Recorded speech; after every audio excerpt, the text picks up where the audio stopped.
This is Kim Sterling, and I am here with the members of the IPC Technology Roadmap Committee.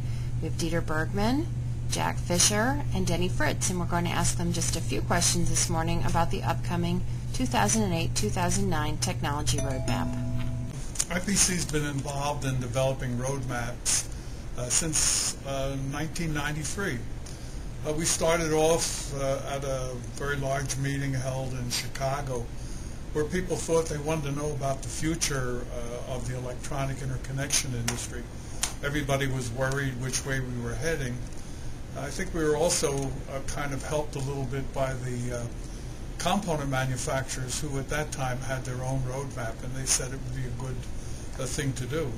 So our first roadmap was based on surveys, looked pretty good, did all the things that we wanted it to do, but by 1997 we had switched to emulators, and with an emulator what you have is a product type, and then we could talk about what would happen to those different products. By the time we got to the year 2000, the roadmaps had grown into 2 or 3 documents, and so it became very, very large, and it was quite a bit of an effort, but it turned out that we were doing road mapping activities every 2 years.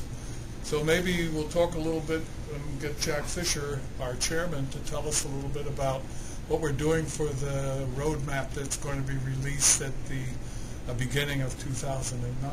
Jack? Hi. Some of the structure changes we've made in the roadmap, as Dieter talked about, is this year we'll no longer have print media. All we're going to do is have a CD available, and you can print out any chapter you want in the roadmap individually. So that's one of the new changes that we're making. Some of the other changes will be in the environmental area. Fern is working very hard on the environmental activities that are going on around the world, and we're incorporating all of those into the roadmap. We've got new chapters on the unique interconnection technologies like optoelectronics and printed electronics. We've got new chapters on the unique assembly technologies, particularly in optoelectronics. And we've got a big increased focus on standards, the IPC standards technology. We've increased our focus on that considerably. Denny, you were going to tell us about the new technologies, or all of the technologies that are included in the roadmap. Yes, Kim, thank you very much. The challenge that we have in the organic board chapter, interconnecting chapter, is that based on the emulators that Dieter talked about starting around 2000, those emulators drive technology, but those emulators occur basically in different areas of the world, and the manufacturing focus is significantly different from continent to continent. Our challenge in this edition of the roadmap in the rigid board chapter is to balance out the needs of the technologies that are principally North American yet, the telecommunications industry, the medical industry, the defense industry, with those drivers that come particularly from Asia, the handhelds, cell phones, etc., microvias, and the technologies that are much more common in Asia these days.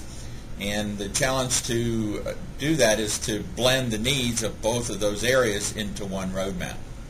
Thank you. Kim, I'd like to talk a little bit about a tool that our colleagues at our National Institute in Standards and Technology has prepared.